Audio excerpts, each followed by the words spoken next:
Hello everyone, আশা করছি সবাই ভালো আছো। তোমাদের সবাইকে কেম কালচার ইউটিউব চ্যানেলে স্বাগত। আজকে তোমাদের আমি ক্লাস 12 এর 4th সেমিস্টারের ডি ব্লকের সেকেন্ড লেকচার শুরু করছি। ডি ব্লকটা কন্টিনিউ করছি। তো তার আগে দুটো কথা, তোমরা যারা ভিডিও বা ক্লাস ডি ব্লকের ফার্স্ট লেকচারটা দেখোনি তারা অবশ্যই ওটা দেখবে, তাতে তোমাদের কানেক্টিং বা কানেক্টেড একটা ব্যাপার আছে, তো সেটা আশা করছি ক্লিয়ার হবে। আর যারা তোমরা নতুন চ্যানেলে প্রথম, তারা অবশ্যই চ্যানেলটাকে সাবস্ক্রাইব করবে, যাতে নতুন নতুন ক্লাস দেওয়া মাত্রই নোটিফিকেশন তোমাদের কাছে পৌঁছে যায়, তোমরা তাতে যথেষ্ট উপকৃত হবে। তো চলো বেশি আর কথা না বাড়িয়ে ক্লাস শুরু করা যাক। Let's go. আচ্ছা, আজকে ফার্স্টে যেটা স্টার্ট করব সেটা হচ্ছে যে general properties of transition elements. আমি কিছু একটু লিখে রেখেছি বা লিখে রাখলাম, এখনই লিখলাম। এই general properties of transition elements আমরা এর আগের দিন ক্লিয়ার করেছিলাম যে ট্রানজিশন এলিমেন্টস কাকে বলে, এবং ট্রানজিশন এলিমেন্টস বেশ তাদের কি কি ক্যারেক্টারিস্টিক্স আছে সেগুলো ক্লিয়ার করে দিয়েছি। তার মধ্যে কিছু কিছু ইলাবোরেট আরো করব ভালো করে। অনেকগুলো আমরা চ্যাপ্টারের মধ্যে ঢুকবো, তখন আরো ইলাবোরেট হবে, অসুবিধা হবে না। তো আজকে যেটা করবো সেটা হচ্ছে general properties of transition elements. তবে তার মধ্যে আজকে বেশ কয়েকটা চেষ্টা করছি, দুই একটা হয়তো হবে, দু তিনটা হয়ে যাবে আশা করছি। তো চলো, general properties of transition elements মানে ট্রানজিশন এলিমেন্টস এর প্রপার্টিজ কিসের ভিত্তিতে আমরা করব, বা কোন প্রপার্টিজ পর্যায় বরাবর বা শ্রেণী বরাবর বাড়বে না কমবে সেই ব্যাপারটা একটা দেখা। তো ফার্স্টে যেটা বলবো সেটা হচ্ছে variation in atomic and ionic red-eye. মানে অ্যাটমিক আর আয়নিক রেডাইতে তার ট্রানজিশন এলিমেন্টস গুলো কি হয়। আমরা যেটা দেখেছি সেটা হচ্ছে যে এস ব্লক এলিমেন্টস ঠিক ডি ব্লক এলিমেন্টস, মানে এইরকম পর্যায়টা এইরকম পিরিয়ডিক টেবিলটা দেখেছিলাম, এইদিকে এস ব্লক ছিল আর এইদিকে পি ব্লক ছিল, তাই তো? তার মানে যে এস ব্লকটা এখানে আছে তারপরে তো ডি ব্লক, আবার এস ব্লক যেখানে আছে তারপরে ডি ব্লক, আবার এস ব্লক যেখানে আছে তারপরে ডি ব্লক। তাহলে এই যে এস ব্লকের এলিমেন্টস আছে সেই তারপরের ডি ব্লকের যে এলিমেন্টস আছে, তো বলা হলো যে ডি ব্লকের যে এলিমেন্টস সেই এলিমেন্টসটা করেসপন্ডিং পিরিয়ডের আগের এস ব্লকের এলিমেন্টস থেকে ব্যাসার্ধটা বা রেডিয়াসটা কম হবে, সেইটাই বলে দিয়েছি। দেখো, radius of D block elements less than radius of S block elements. এবার এটার কারণ আমি বলে দিই, যেটা হচ্ছে যে আমরা যদি দেখি যে এস ব্লক এলিমেন্টস এর ক্ষেত্রে সাপোজ ধরো আমি পটাশিয়াম নিচ্ছি, বা পটাশিয়ামের পরে কি আছে ক্যালসিয়াম, এই দুটোর মধ্যে যে কোনো একটা নিচ্ছি, ক্যালসিয়ামটাকে নিচ্ছি 1s2 2s2 2p6 3s2 3p6 4s2, এটা তো 20, তাহলে 2 4 10 12 12 আর 6 18 18 দিয়ে 20 হয়ে গেছে। এবার কি হলো বলো তো, এবার ধরো একটা নিউক্লিয়াস, লাস্ট অরবিটে 4s এ দুটো ইলেকট্রন আছে, এটা যদি 4s হয় তাহলে এই অরবিটে দুটো ইলেকট্রন আছে। ঠিক তার আগের অরবিটে কি আছে, ডি অরবিটাল আছে, এবং ডি অরবিটাল একটা ইলেকট্রন আছে, তাই না? এবার দেখো, আমরা এটা জানি যে ডি অরবিটাল এখানে কিন্তু স্ক্যান্ডিয়ামে গিয়ে হলো, তার মানে এটা স্ক্যান্ডিয়ামের, ডি যখনই ঢুকে গেল তখন এটা স্ক্যান্ডিয়াম, তাহলে D1 সেখানে স্ক্যান্ডিয়াম, এবং এই স্ক্যান্ডিয়ামের ক্ষেত্রে লাস্ট অরবিটের ঠিক আগে ডিটাতে আছে ডি আছে, আবার ডি এর স্ক্রিনিং ইফেক্ট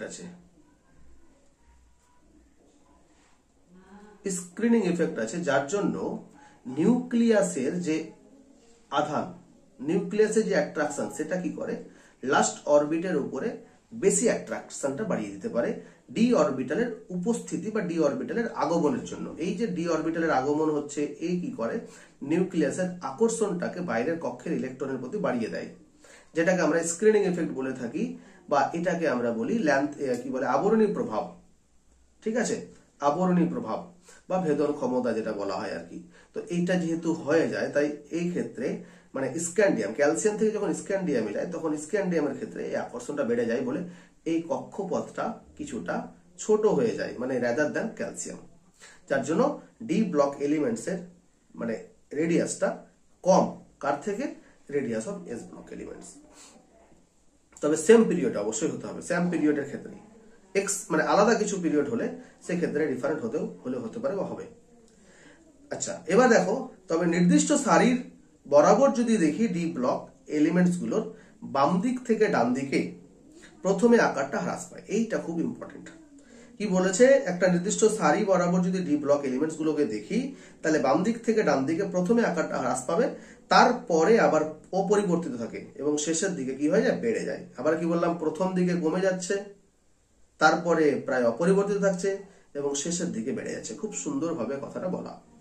এই যে কমে যায়, এই কমে যাওয়ার ঘটনাটা, অপরিবর্তিত আর বেড়ে যাওয়াটা বলিনি কিন্তু, এই যে কমে যাওয়া, আমি যে হ্রাস পাই এটাতে দেখিয়ে দিয়েছি, এই কমে যাওয়ার ঘটনাটাকে বলা হয় ডিসংকোচন বা ডিকন্ট্রাকশন বা স্ক্যান্ডাইট কন্ট্রাকশন। কি করে হচ্ছে একটু আমরা দেখব, যে সেটা হচ্ছে কি, যে ডি ব্লক এলিমেন্টস যখন ধরো স্ক্যান্ডিয়াম থেকে টাইটানিয়াম যাচ্ছি, টাইটানিয়াম থেকে ভ্যানাডিয়াম যাচ্ছি, ভ্যানাডিয়াম থেকে ক্রোমিয়াম যাচ্ছি, হ্যাঁ, তখন কি হচ্ছে, এই D1 ছিল, এখানে D2, এটা D3 সিস্টেম, এটা D5 সিস্টেম, এক্সেপশনাল। যাই হোক, তার মানে কি, একটা করে ডি অরবিটালে ইলেকট্রন প্রবেশ করছে, একটা করে ইলেকট্রন প্রবেশ করছে। যত ইলেকট্রন প্রবেশ করছে তত ওর ডি অরবিটালের যে আবরণী ক্ষমতা, সে আবরণী ক্ষমতাটা কমে যাচ্ছে। এই যে আবরণী ক্ষমতা কমে যাচ্ছে, লেস নিউক্লিয়ার ইফেক্টিভ চার্জ। তাহলে আবরণী ক্ষমতা কমে যাচ্ছে, তার মানে কি, তার মানে হচ্ছে যে নিউক্লিয়াস লাস্ট D1 কে যত অ্যাট্রাকশন করছিল, নিউক্লিয়াস ডি তে দুটো ইলেকট্রন থাকার জন্য এই অরবিটালটাকে বেশি অ্যাট্রাকশন করতে পারে। তার মানে কি, এর ক্ষেত্রে নিউক্লিয়ার ইফেক্টিভ চার্জ এর ক্ষেত্রে আস্তে আস্তে বাড়ছে। ওকে, এবার যত বাড়ছে, বাইরের কক্ষপথের ইলেকট্রনটাকে সে কিন্তু বেশি অ্যাট্রাকশন করছে। স্ক্যান্ডিয়ামের ক্ষেত্রে লাস্ট অরবিটকে যত অ্যাট্রাকশন করছিল, টাইটানিয়ামের ক্ষেত্রে লাস্ট অরবিটটাকে বেশি অ্যাট্রাকশন করছে, ডি অরবিটালে প্রবেশ করছে একটা করে ইলেকট্রন, তাই ইফেক্টিভ নিউক্লিয়ার চার্জটা বাড়ছে এই জন্য। কিন্তু যখনই মানে প্রায় মিডলের দিকে বলবো না, শেষের ঠিক কিছুটা আগে, নিকেল, হ্যাঁ, নিকেলের আগে আছে কে, কোবাল্ট, মানে কোবাল্ট আর নিকেল, এই দুটোর ক্ষেত্রে বেসিক্যালি বিশেষ মানে দেখা যায়, এদের ক্ষেত্রে আকারটা প্রায় সেম থেকে যায়। সেম কেন সেম থাকে, তার কারণটা হচ্ছে যে এই কোবাল্ট আর নিকেল এই দুটোর ক্ষেত্রে ডি অরবিটালে যথেষ্ট কিন্তু ইলেকট্রন আছে। এটাতে আছে D7 সিস্টেম আর এটা আছে D8 সিস্টেম। তাহলে D7 এবং D8 এই যে সিস্টেমটা, তার মানে ডি অরবিটালে যথেষ্ট ইলেকট্রন আছে, মানে যথেষ্ট ইলেকট্রন এটাকে বলা হয়, যথেষ্ট ইলেকট্রন মানে মোটামুটি ভালো ইলেকট্রন আছে। এবার যথেষ্ট ইলেকট্রন আছে বলে সেরকম ভাবে কিন্তু আবরণী ক্ষমতাটা আর কমতে পারে না বা কমে না। তার মানে কি, এটা যদি কোবাল্ট হয় তাহলে কোবাল্টের ক্ষেত্রে এটা D7 সিস্টেম, আর এইখানে দেখো D8 সিস্টেম। যদি এইটাকে বলি D7, 1 2 3 4, 1 2 3 4 5 6 7, আর একটা জাস্ট এ দেখো, এই জন্য দেখো অলরেডি 7টাই ছিল, ফুল হাফ ফিল্ডের পরে আবার দুটো ঘর ছিল, এখন এর ক্ষেত্রে শুধু একটা এই জায়গায় বাড়লো। তাহলে নতুন করে ফাঁকা ঘরে একটা ইলেকট্রন ঢুকলো, সেরকম কিছু হয়নি, বোঝা গেল। তাই এই D7 আর D8 সিস্টেমের ক্ষেত্রে ইফেক্টিভ নিউক্লিয়ার চার্জ সেরকম ভাবে বাড়তে পারে না, সেরকম ভাবে বলেছে কথাটা, সেরকম ভাবে বাড়তে পারে না, সেই হারে বাড়ে না। তাই এটা প্রায় অপরিবর্তিত থাকে, আর শেষের দিকে বেড়ে যায়, কপার আর জিঙ্কের ক্ষেত্রে বেড়ে যায়।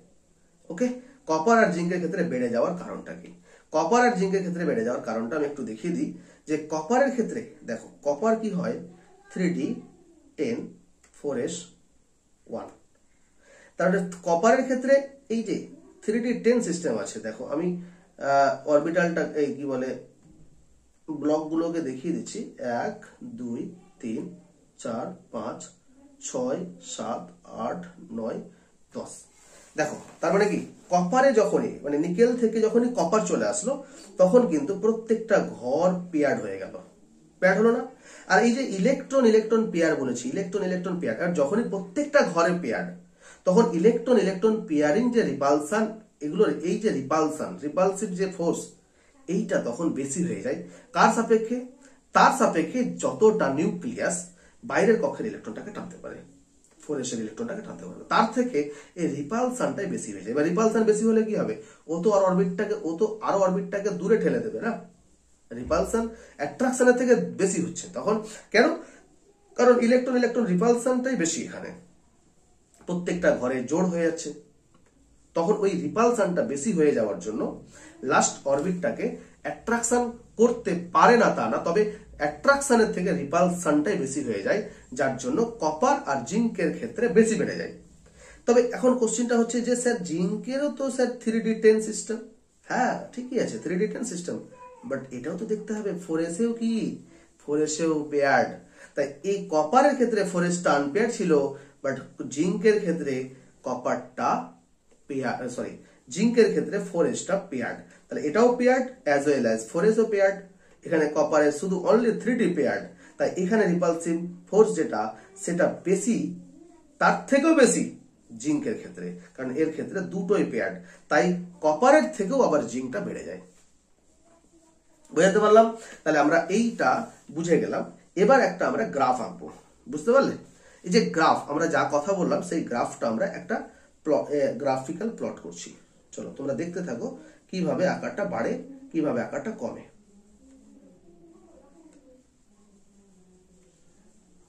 চেষ্টা করছি যত তাড়াতাড়ি সম্ভব, আঁকতে গিয়ে একটু টাইম খেতে পারে, তো আমি এঁকে নিচ্ছি আগে। দেখো গ্রাফটা আঁকা হলো, তোমাদের একটু গ্রাফটা এঁকে দিলাম, সময় নাহলে মিলবে না, ওই জন্য। শোনো গ্রাফটা আমি একটু আলোচনা করি।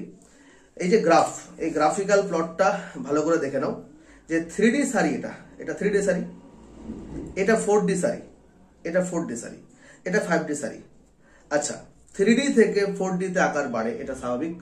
3D তে মানে এই যে স্ক্যান্ডিয়াম থেকে শুরু করে জিঙ্ক অবধি কেন আকারটা কমে বা এখানে গিয়ে লাস্টের দিকে বেড়ে যায় সেটা বললাম। এবার ব্যাখ্যা দিচ্ছি 3D থেকে 4D তে আকারটা বাড়ে কেন, 4D থেকে 5D তে আকার বাড়ে। এবার ভালো করে একটু লক্ষ্য করো তো যে 3D থেকে 4D তে আকার বেড়েছে, বাট অনেকটাই বেড়ে গেছে, কিন্তু 4D থেকে 5D তে আকার বেড়েছে কিন্তু খুব একটা বেশি বাড়েনি, অলমোস্ট সেম বেড়েছে, মানে অলমোস্ট সেম, একটু বেড়েছে। তাহলে আমরা এটা লিখে দিচ্ছি, দেখো ভালো করে, যে আকারের যদি ক্রম বলি, আকারের ক্রম, তাহলে কি হবে? 3D সারির মৌল থেকে 4D সারির মৌল বড়, কারেসপন্ডিং সেম গ্রুপ। আবার 4D সারির মৌল থেকে 5D সারির মৌলটা আরো আকারে বেশি।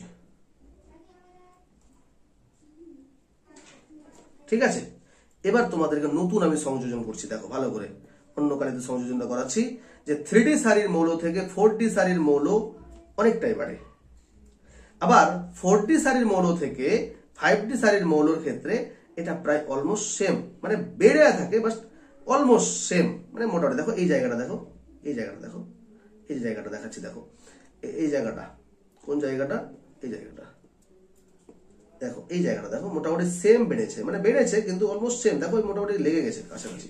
কেন? 3D থেকে 4D বেড়েছে, অনেকটাই বেড়ে গেছে, 4D থেকে 5D বেড়েছে, বাট খুব একটা বাড়েনি। এর কারণটা আমি তোমাদেরকে বলছি। 3D সারি থেকে 4D সারিতে যখন যায় তখন সেক্ষেত্রে অবশ্যই নতুন অরবিটালের সংযোজন হয়েছে, এবং নতুন অরবিটালের সংযোজন হওয়ার জন্য আকারটা বেড়ে যায়। নতুন দুটো বা একটা, যাই হোক, অরবিটালের সংযোজন হয় কিভাবে? এটা যদি 3D সারির কোনো মৌল হয়, তাহলে 3D সারির মৌল যদি হয়, তাহলে তার ক্ষেত্রে লাস্ট অরবিটালের আগে 3D আছে, তারপরে 4s আছে, তাই তো?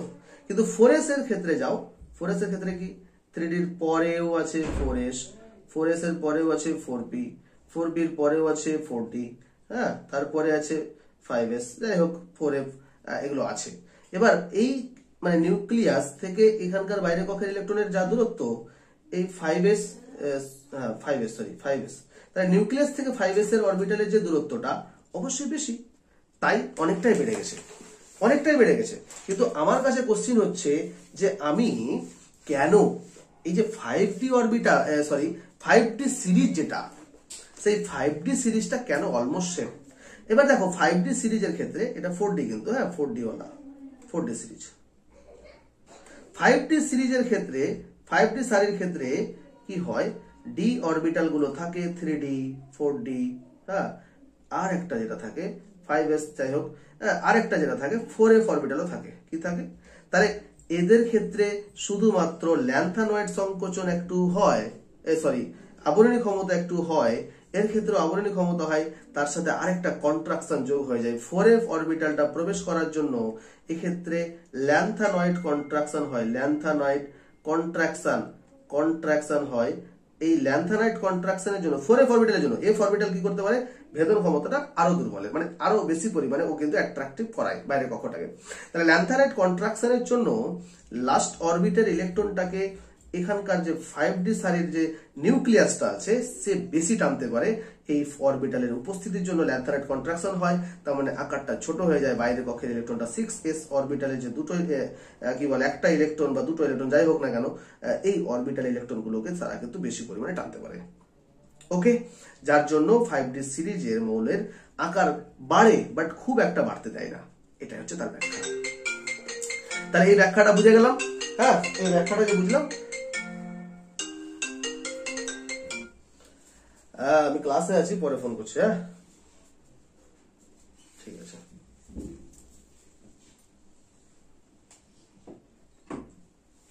ঠিক আছে, চলো।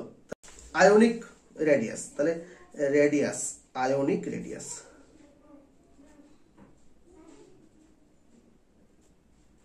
আয়নিক রেডিয়াস, সন্ধিগত সারির মৌলগুলোর আয়নিক রেডিয়াসের কি পরিবর্তন হয়।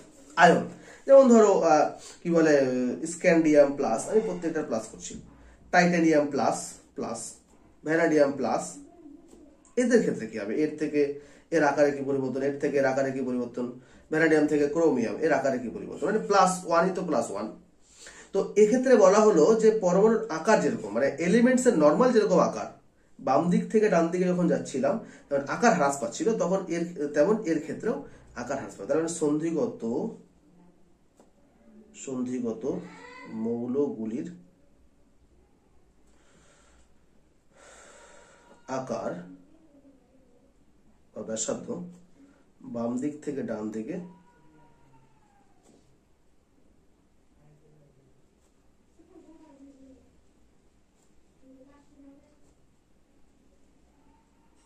ক্রমশ হ্রাস পায়।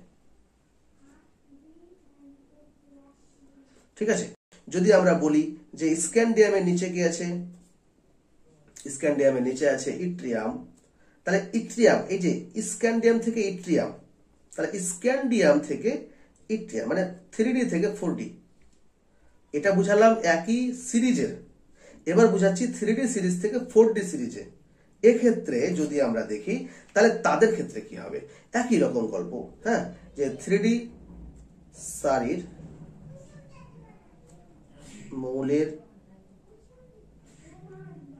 আয়নের আকার,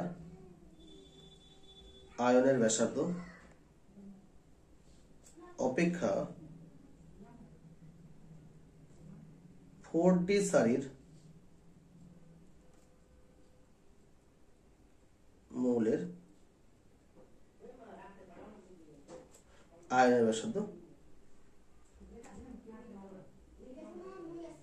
ক্রমশ বেশি হয়। ঠিক আছে, তাহলে 3d সারির মৌল থেকে 4d সারির যে মৌলগুলো তাদের আবার আকারের ব্যাসার্ধটা মানে এই আকারটা সেটা অলওয়েজ কি হবে, বেশি হবে, যেমনটা পরমাণু মানে নর্মাল মৌলের ক্ষেত্রে দেখলাম।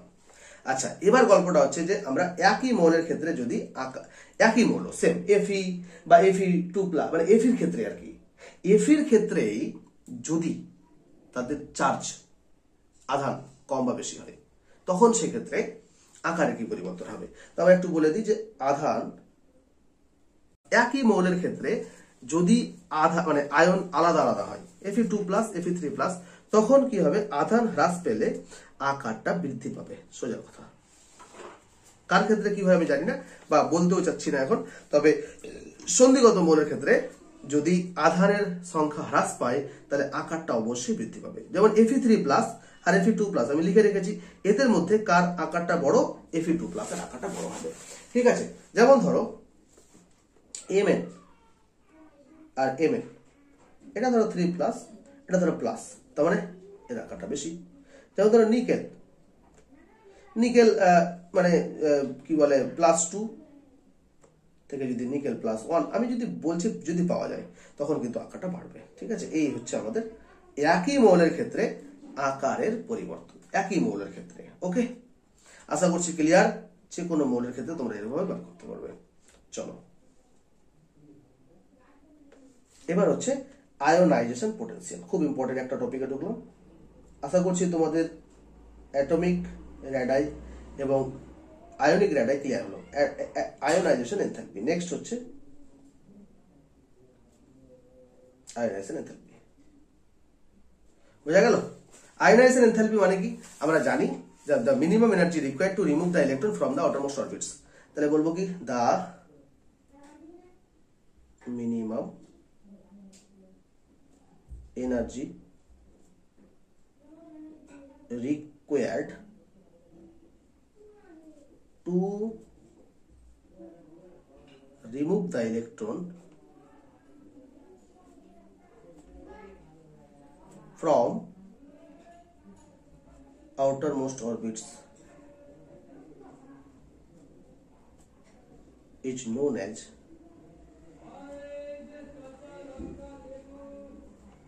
ionization potential। ঠিক আছে, তার মানে একটা বাইরের কক্ষের ইলেকট্রনকে, কোন মৌলের বাইরের কক্ষের ইলেকট্রনকে বাইরে বার করব, ভ্যালেন্স অরবিটালের ইলেকট্রনটাকে বাইরে বার করতে যে এনার্জি লাগবে, সাপোজ ধরো এই যে নিউক্লিয়াস, তার বাইরে যে ইলেকট্রনটা আছে এই মৌলটার, তার বাইরের কক্ষের ইলেকট্রনটা বার করতে আমার 100 কিলোজুল/মোল তাপ লাগলো। তার মানে কি, তার মানে এই মৌলটার আয়োনাইজেশন এনথালপি ভ্যালু হলো 100। তো এই জিনিসটা আমরা জানবো যে সন্ধিগত মৌলের ক্ষেত্রে কি হয়। সন্ধিগত মৌলের ক্ষেত্রে আমরা first transition elements, second transition elements যেহেতু আকার ছোট হয়, মানে যখন আমরা বাম দিক থেকে ডান দিকে যাই, মানে স্ক্যান্ডিয়াম থেকে, ভালো করে খেয়াল করো, স্ক্যান্ডিয়াম থেকে টাইটেনিয়াম, টাইটেনিয়াম থেকে ভ্যানাডিয়াম, তাহলে এদের ক্ষেত্রে অবশ্যই ট্রানজিশন এলিমেন্টস এর ক্ষেত্রে বাম দিক থেকে ডান দিকে গেলে আকার ছোট হয়। তার মানে কি, বাইরের কক্ষের ইলেকট্রনকে বের করতে যথেষ্ট তাপ লাগবে, কিছুটা হলেও আগেরটার থেকে বেশি লাগবে।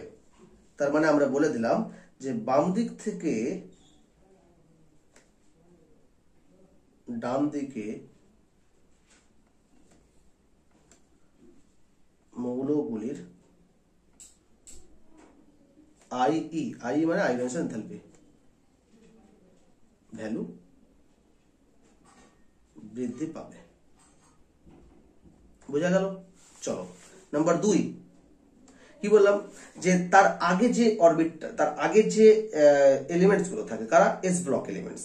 তাহলে এস ব্লক এলিমেন্টস এর পরে ডি ব্লক, তাহলে এই দুটোর মধ্যে যদি কম্প্রোমাইজ করে কম্পেয়ার করি, তাহলে কি বলবো, তাহলে এইদের মধ্যে ionization enthalpy of transition metal is greater than S block elements।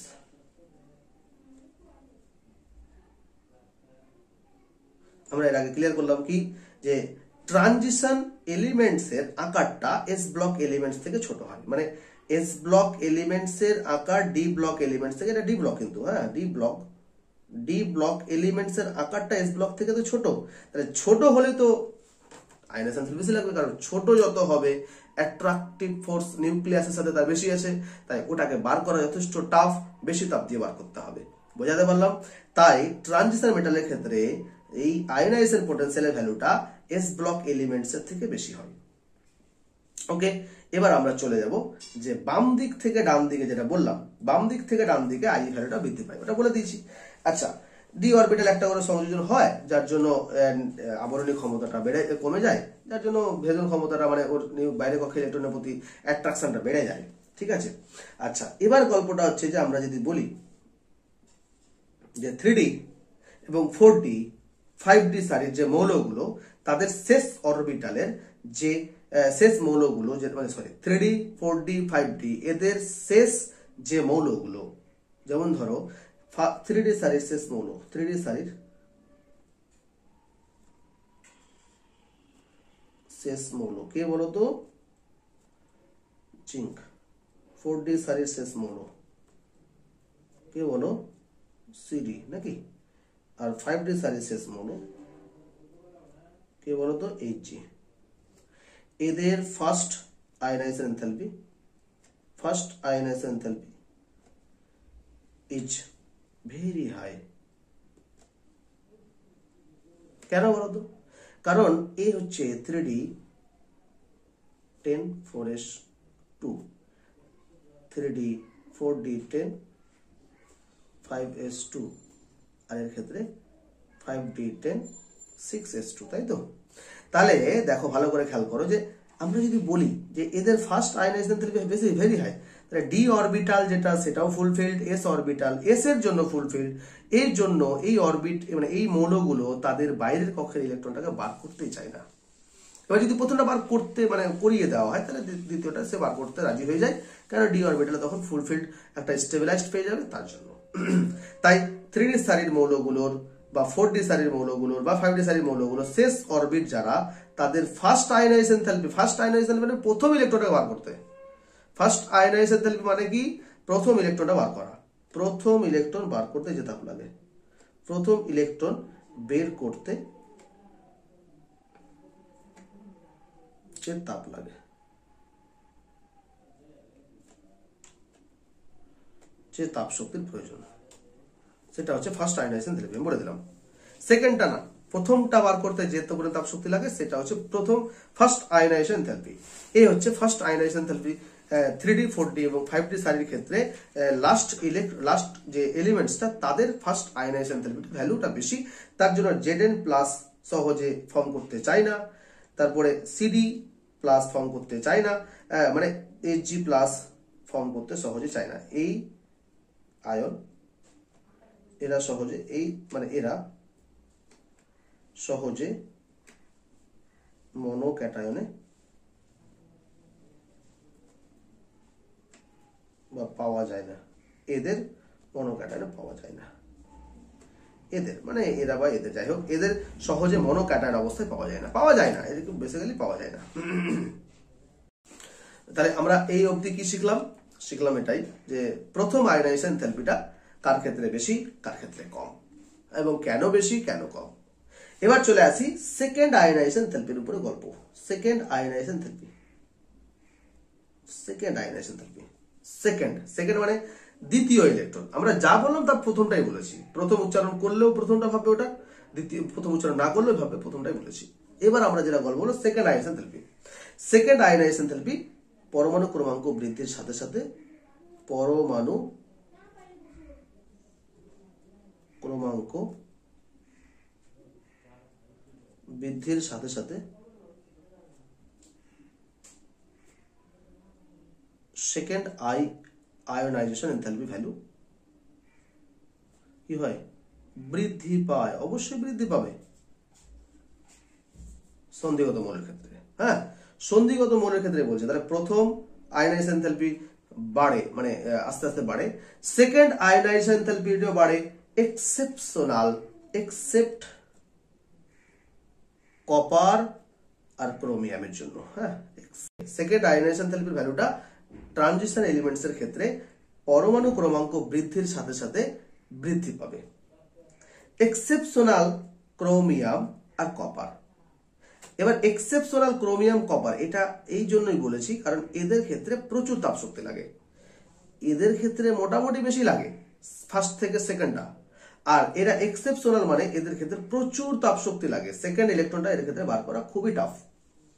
ওকে, তো কিভাবে করা যায়, যে ধরো ক্রোমিয়াম 3d5 4s1 সিস্টেম থাকে, তার মানে 3d যখন ক্রোমিয়াম একটা ইলেকট্রন বার করে দিই তাহলে 3d5 4s0 একই করে, 3d5 ইজ হাফ ফিল্ড, তাই না, হাফ ফিল্ড। তাহলে হাফ ফিল্ড থেকে ও কিন্তু নিজের স্টেবিলিটি কমাতে চাইবে না। একই রকম ভাবে কপার কি হয়, 3d10 4s1, তাহলে কপার যদি +1 হয়ে যায় তাহলে 3d10 4s0, তাহলে কোন রকম ফার্স্ট ইলেকট্রন বার করছে বাট সেকেন্ড ইলেকট্রন বার করতে চাইবে না, কারণ এখানে কি হয়েছে, ফুল ফিল্ড হয়ে গেছে। ওকে, তাহলে ফুল ফিল্ড থেকে নিজের স্টেবিলিটি কেউ কমাতে চাইবে না, তাই সেকেন্ড ইলেকট্রনটা বার করতে যথেষ্ট তাপ লাগে। মানে এই যে Cu2+ করবো আমরা, Cu2+ করতে গেলে কি হবে, এখান থেকে 3d9 সিস্টেম করতে হবে, মানে এই যে স্টেবিলিটি সেটা ব্রেক করে 3d9 সিস্টেমে আসতে হবে, তার মানে এখান থেকে আসাটা যথেষ্ট তাপ বেশি লাগবে। এখান থেকে আসতে যত তাপ লেগেছে, এই 3d10 থেকে 4s1 থেকে 4s0 আসলো, 3d10ই থাকলো, 3d10 থেকে 3d9 আসতে প্রচুর তাপ শক্তি লাগবে, তাই এর ক্ষেত্রে এটা বেশি অনেকটাই বেশি। তবে কি Zn এর সেকেন্ড আয়নাইজেশন এনথালপি অপেক্ষা, মানে এই যে অপেক্ষা বলতে Zn এর যেটা সেকেন্ড আয়নাইজ, দেখি আমরা Zn এর সেকেন্ড আয়নাইজেশন এনথালপি ভ্যালু কপারের সাথে কম্পেয়ার করব, কার সাথে, হ্যাঁ কপারের সাথে। তাহলে Zn এর ইলেকট্রন বিন্যাস কি বলতো, 3d10 4s2, আর কপারের ক্ষেত্রে কি 3d10 4s1। দেখো ভালো করে খেয়াল করো, কপারের ক্ষেত্রে কিন্তু ফার্স্ট আয়নাইজেশন এনথালপি অনেকটাই কম রাদার দ্যান জিঙ্ক। কপারের ফার্স্ট আয়নাইজেশন এনথালপি অনেকটাই কম রাদার দ্যান জিঙ্ক, বাট জিঙ্কের ক্ষেত্রে সেকেন্ড আয়নাইজেশন এনথালপিটা অনেকটা আরো কমে গেল কপারের থেকে। কিরকম, কপার কি করলো, ফার্স্টে ইলেকট্রন বার করতে গেল 3d10 4s0, এই প্রথমে একটা ইলেকট্রন বার করলো, তাহলে Zn প্লাস হলো, কি হলো 3d10 4s1। এবার এ কি করছে বলতো, সহজেই ইলেকট্রনটা বার করতে চাইছে, কেন, এ বার করলে 3d10 হবে, আর এইটা থেকে Cu2+ যখন করবে না, তখন 3d10 থেকে 3d9 করতে এ চাইবে না, তাহলে এটা ইজিলি হবে, আর এটা নট ইজি, মানে রাদার দ্যান জিঙ্ক। আমি এটা বলছি না যে Cu2+ পাওয়া যায় না, এটা বলছি না, Cu2+ তো অবশ্যই পাওয়া যায়, Cu2+ স্টেবল, মানে কোথায় জ্বলিত মানে স্টেবল। তবে এইটা হচ্ছে মানে জিঙ্ক থেকে জিঙ্ক প্লাস থেকে জিঙ্ক 2+ হওয়াটা যত সহজ ততটা সহজ না। আমরা যদি ভ্যালু দেখি তাহলে নিকেলের ভ্যালুগুলো আমরা দেখাচ্ছি, দেখো যদি নিকেল বলি,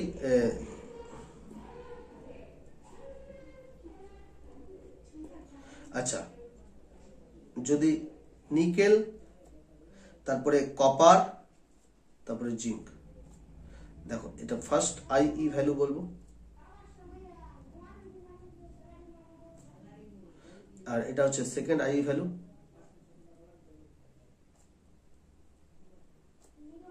এটা হচ্ছে থার্ড।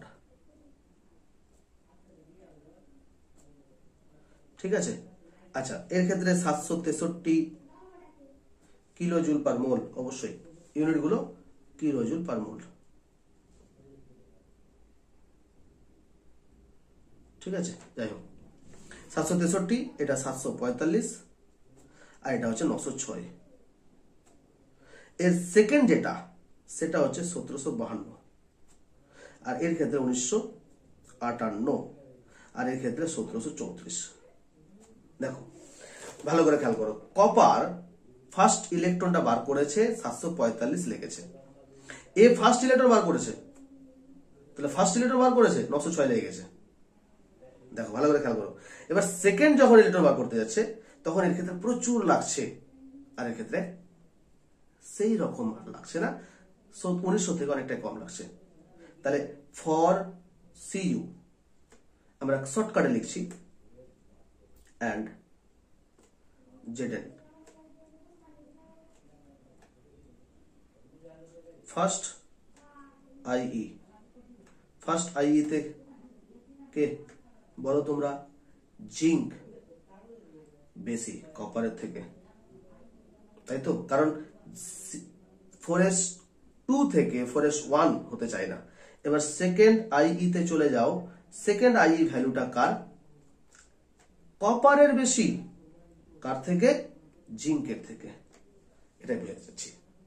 দেখো ভ্যালুগুলো দিয়েও করে দিলাম, তাহলে ভ্যালুগুলো দিয়েও করে দিলাম, আগে তো বুঝালামই, ভ্যালুগুলো দিয়েও করে দিলাম। আশা করছি তোমাদের খুব সুন্দর করে ক্লিয়ার হলো। Third ionization therapy.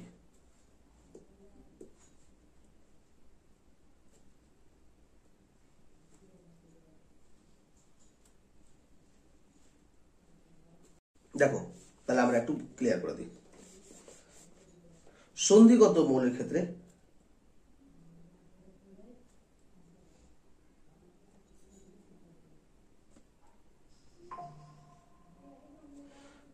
প্রথম ও দ্বিতীয় IE ভ্যালু অপেক্ষা থার্ড IE ভ্যালু অনেক অনেক বেশি।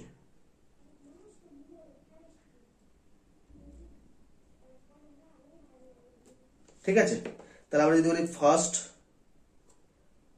IE থেকে সেকেন্ড IEটা বেশি, তা থেকে থার্ডটা আরো বেশি। ওকে, দেখো যেমন সাপোজ ধরো, সাপোজ MN এর ক্ষেত্রে ধরো, MN সাপোজ MN এর ক্ষেত্রে ধরো, সাপোজ MN এর ক্ষেত্রে ধরো, MN এর ক্ষেত্রে কি হয়? MNটা হচ্ছে 3D5 4s2, 3D5 4s2। তাহলে MN থেকে MN প্লাস যদি হয়, মানে MN থেকে MN প্লাস করছি,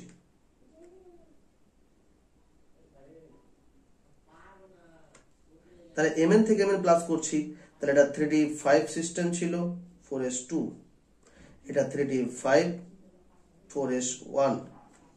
এবার MN থেকে MN প্লাস থেকে MN2 প্লাস করছি, হ্যাঁ, তাহলে কি হলো? এটা হয়ে গেল 3D5 4s0। আর এখান থেকে আমরা এটাকে MN3 প্লাস যদি করতে চাই, তাহলে এটা হয়ে যাবে 3D4 4s0। ভালো করে খেয়াল করো তো, যে এখানে 3D5 ছিল হাফ ফিল্ড,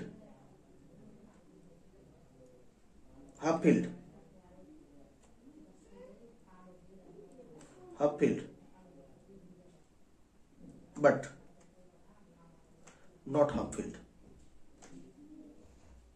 তার মানে ব্রেক, এই দেখো নট, তাহলে হাফ ফিল্ড কিন্তু আর হলো না। হাফ ফিল্ড হলে স্টেবল। তাহলে MN প্রথম ইলেকট্রনটা বার করলো, এটা মোটামুটি ঠিক আছে। দ্বিতীয় ইলেকট্রনটা বার করলো, তাও ঠিক আছে, বাট তৃতীয় ইলেকট্রনটা বার করাটা ওর কাছে ভীষণ ডিফিকাল্ট। ঠিক আছে, তাহলে প্রথম ইলেকট্রনটা বার করতে 717 কিলো জুল পার মোল লাগছে, এবং এর থেকে যখন সেকেন্ডটা বার করছে তখন বেশি বলেছি 7 কিলো জুল পার মোল। ওকে, এবার থার্ড নাম্বার যেটা বার করতে যাচ্ছে তখন অনেকটা বেশি লাগছে। কেন? কারণ হাফ ফিল্ড স্টেবিলিটি থেকে ও কিন্তু স্টেবিলিটি ব্রেক করতে চাই না। তারপরে জোর করে আমরা যদি বার করতে চাই তাহলে 3200 সামথিং লাগবে, মানে 3200 প্লাস 3260 এর মতো লাগে, বা 3250 কিলো জুল পার মোল লাগে। তার মানে ফার্স্ট আয়নাইজেশন এনথালপি অপেক্ষা সেকেন্ড আয়নাইজেশন এনথালপির ভ্যালু বেশি, সেকেন্ড অপেক্ষা আবার থার্ডের ভ্যালুটা আরো বেশি। ওকে, চলো এক্সেপশনাল একটু দেখায় কে এফি। যেমন ধরো আবার এফির ক্ষেত্রে, কি হবে? আবার এফির ক্ষেত্রে একটু অন্যরকম কেস দেখতে পাবো, খুব একটা বেশি নয়। দেখো কি কেস। এফি কি সিস্টেম বলো তো তোমরা? এফিটা তো স্যার আমরা জানি, কি সিস্টেম বলো? 3d6 4s2 system. Okay, Fe থেকে Fe প্লাস বানাবো, কি বানাবো? Fe plus. তাহলে 3d6 4s2 ছিল, এটা হবে 3d6 4s1। ঠিক আছে, সমস্যা নাই। এবার দেখো Fe2 প্লাস বানাবো, মানে আরেকটা ইলেকট্রন বার করবো। তাহলে 3d6 4s0, আরেকটা ইলেকট্রন বার করবো, থার্ড আয়নাইজেশন থেরাপি। তাহলে 3d Fe3 প্লাস, তাহলে 3d5 4s0। ওকে, তাহলে এখান থেকে ইলেকট্রনটা বার করছে 3d6 4s1, মোটামুটি আনস্টেবল হলেও একটা ইলেকট্রন বার করলো। এখান থেকে এটা বার করলো, তাহলে ফার্স্ট থেকে একটু বেশি লাগবে। এবার 3d6 সিস্টেম আছে, তাহলে 3d6টা কিন্তু ফুল ফিল্ড, হাফ ফিল্ড না, কিন্তু একটা ইলেকট্রন বার করলে না ও আরো হাফ ফিল্ড পাবে। তার মানে এইখান থেকে ও এটাতে যেতে বেশি চাইবে, তাই এইখান থেকে সহজে ইলেকট্রনটা বার করবে। বুঝাতে পারলাম? তাহলে এর ক্ষেত্রে যদি আমার 762 লাগে, এর ক্ষেত্রে 762 কিলোজুল পার মোল লাগে, আর এর ক্ষেত্রে 1561 কিলোজুল পার মোল লাগে, এর ক্ষেত্রে 2962 লাগে। তার মানে কি? তার মানে এইটা থেকে এই যে Fe2 প্লাস থেকে Fe2 প্লাস থেকে Fe তে যদি আমরা যাই, যে Fe2 প্লাস থেকে Fe3 প্লাস, তাহলে 3d6 সিস্টেম থেকে 3d5 সিস্টেম ও হতে চাইবে। তাহলে এটাকে first IE, second IE, third IE। ঠিক আছে, তাহলে থার্ড নাম্বার যেটা IE ভ্যালুটা হলো, সেই থার্ড নাম্বার IE ভ্যালুতে, তাহলে থার্ড IE ভ্যালু কে বেশি? Mn বেশি কার থেকে? Fe থেকে। আর সেকেন্ড IE ভ্যালু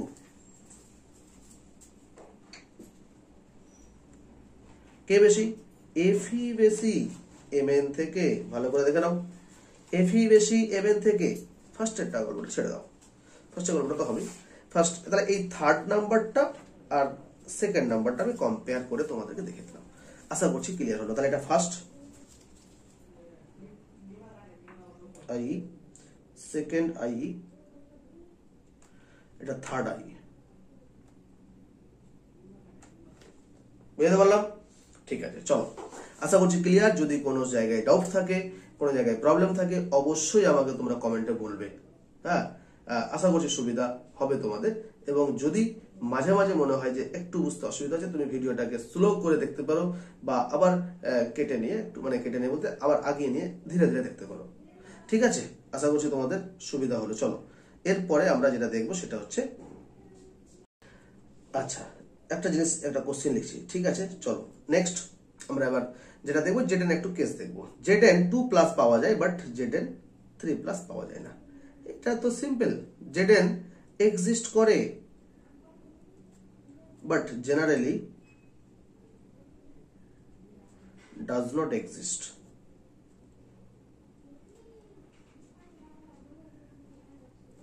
ঠিক আছে, কেন? কারণটা কি? কারণটা হচ্ছে যে Zn2 প্লাস সিস্টেমটা হলো 3d10 সিস্টেম 4s0, বাট এটা থেকে যদি Zn2 প্লাস থেকে Zn3 প্লাস আসে, তাহলে এটা হয়ে যাবে 3d9 সিস্টেম 4s0। এইটা থেকে এটা হতে চাইবে না, তাই Zn3 প্লাসটা পাওয়া যায় না সাধারণত। হ্যাঁ, তবে চেষ্টা করলে, কেন এনার্জি যদি দিই, আমি যদি বার করতে চাই, কেন পারবে না? হ্যাঁ, বেরোতেই পারে, এনার্জি দিলে বেরোতে পারে। মানে এটা সাধারণত এক্সিস্ট করে না, মানে পাওয়া যায় না আর কি, কিন্তু এনার্জি দিলে তো বের হবেই। তাই Zn থেকে Zn2 প্লাস করতে, মানে Zn প্লাস করতে গেলে কি লাগে দেখো, Zn থেকে Zn2 মানে প্লাস, এবার Zn প্লাস থেকে Zn2 প্লাস, আবার Zn2 প্লাস থেকে Zn3 প্লাস। কার ক্ষেত্রে কোনটা লাগে? Zn থেকে Zn প্লাস যখন করব, তখন 906 কিলোজুল পার মোল লাগে। Zn প্লাস থেকে Zn2 প্লাস যখন করব তখন 1734 লাগে। আবার Zn2 প্লাস থেকে যখন Zn3 প্লাস করব, এটা সাধারণত পাওয়া যায় না, তবে জোর করে অনেকটা প্রচুর তাপ শক্তি প্রয়োগ করে আমরা করতে পারি, এবং এইটার পরিমাণ লাগে প্রায় 3830 কিলোজুল পার মোল, যেটা সবার থেকে আলাদা। এর উপরে আর কোনো এনার্জি লাগে না সন্ধিগত মৌলগুলোর ক্ষেত্রে, মানে 3D সারের ক্ষেত্রে। ঠিক আছে, তাই এই Zn3 প্লাসটা সহজে এত তাপশক্তি প্রয়োগ করে এটা বেশি স্টেবল আবার থাকেও না, তাই এই অবস্থাটা Zn এর পাওয়া যায় না, Zn2 প্লাস অবস্থাটা পাওয়া যায় না। এই অবস্থা সাধারণত পাওয়া যায় না।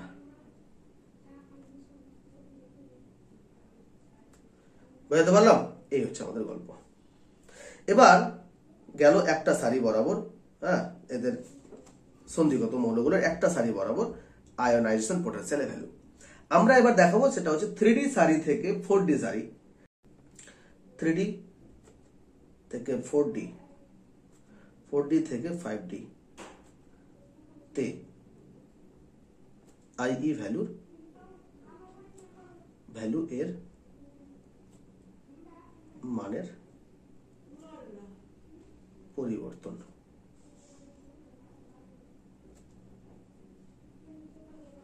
ঠিক আছে, আচ্ছা। 3D সারি থেকে 4D সারিতে তো আমরা বলেছি আকারটা কি হয়, বাড়ে। আকারটা কি হয়, বাড়ে। 3D থেকে 4D সারিতে সেম গ্রুপের মধ্যে 3D থেকে 4D সারিতে যখন যাব তখন আকারটা বাড়ে।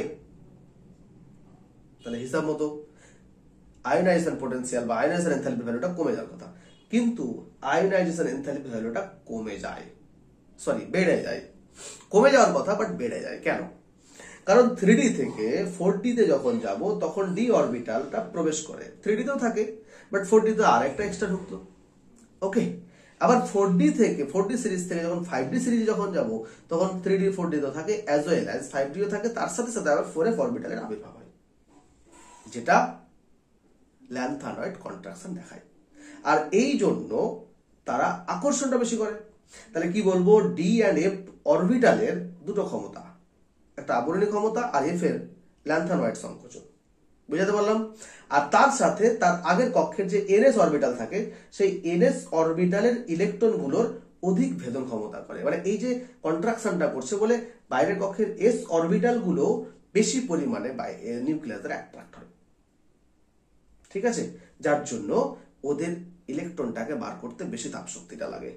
এই কারণেই 3D অরবিট থেকে 4D অরবিটে ভেদন ক্ষমতা বেশি হওয়ার জন্য ইলেকট্রনটা খুব সহজে বের করা যায় না, তাই তাদের ক্ষেত্রে বেশি পরিমাণে তাপ শক্তি লাগে। তাহলে আমরা যদি বলে দিই যে 3D সারি থেকে, আমি একটু লিখে দিচ্ছি, 3D সারি থেকে 4D সারিতে, 3D সারি থেকে 4D এবং সারিতে এবং 4D থেকে 5D সারিতে আয়োনাইজেশন এনথালপি ক্রমশ বৃদ্ধি পায়। কি পায়? বৃদ্ধি পায়। কারণ টি ও এফ কক্ষকের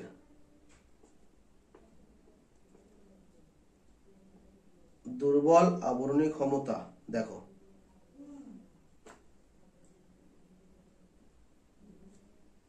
ও এনএস কক্ষকের ইলেকট্রনগুলির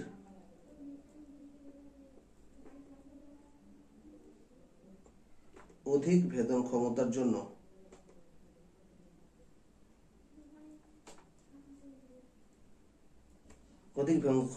সর্বস্থ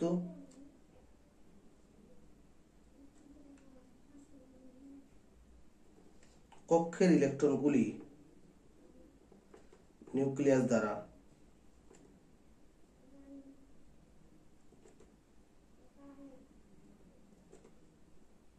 অধিক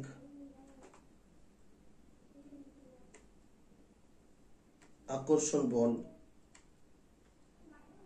অনুভব অনুভব করে, অর্থাৎ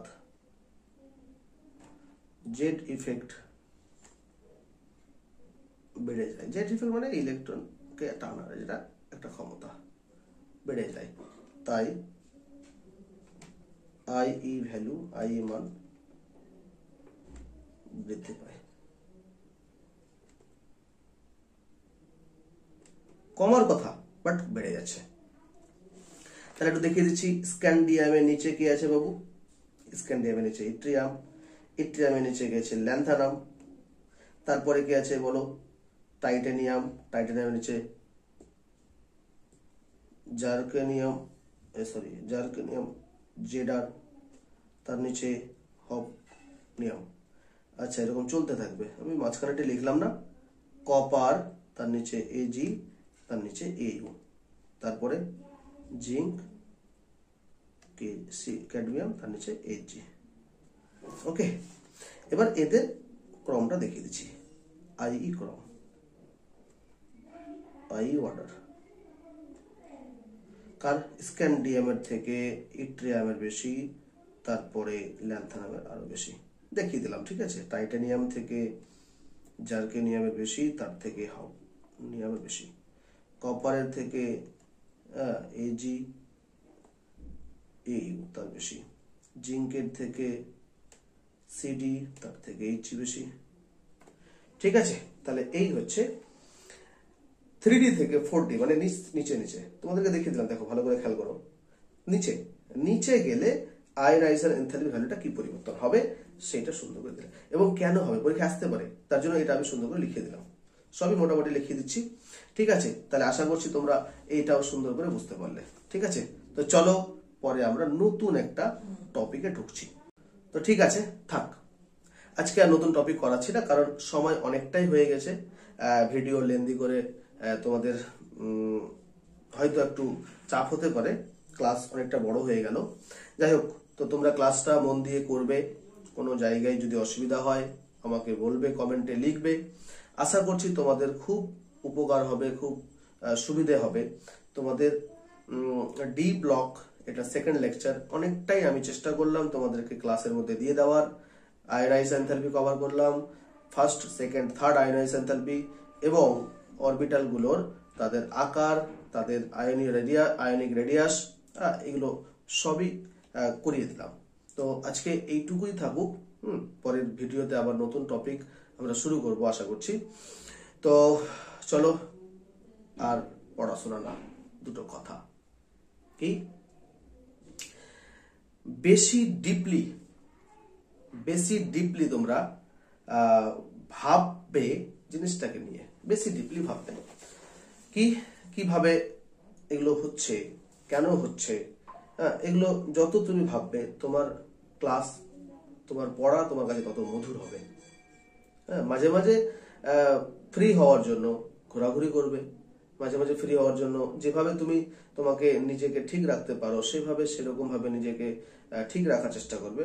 পড়াশোনার সময় পড়াশোনা করবে, আর পড়াশোনা বাদ দিয়ে যে সময়টা তুমি নিজেকে ফ্রি রাখতে পারো, বা যেভাবে তুমি সময় কাটালে মাইন্ড ফ্রেশ থাকে, সেরকম ভাবে তোমরা সময়টা কাটিয়ে আবার পড়তে বসবে। ওকে, তো আমি তোমাদের কাছে একটা জিনিস চাইতেই পারি, কি? এত কষ্ট করে, এত মেহনত করে সুন্দর ক্লাস তোমাদেরকে দেওয়ার চেষ্টা করছি বা করি, তোমরা সেইটার জন্য আমাকে আমার চ্যানেলটাকে সাবস্ক্রাইব করো, আর আমাকে একটু এনার্জি দাও, আমি আরো এনার্জি দিয়ে তোমাদেরকে পড়াতে পারবো।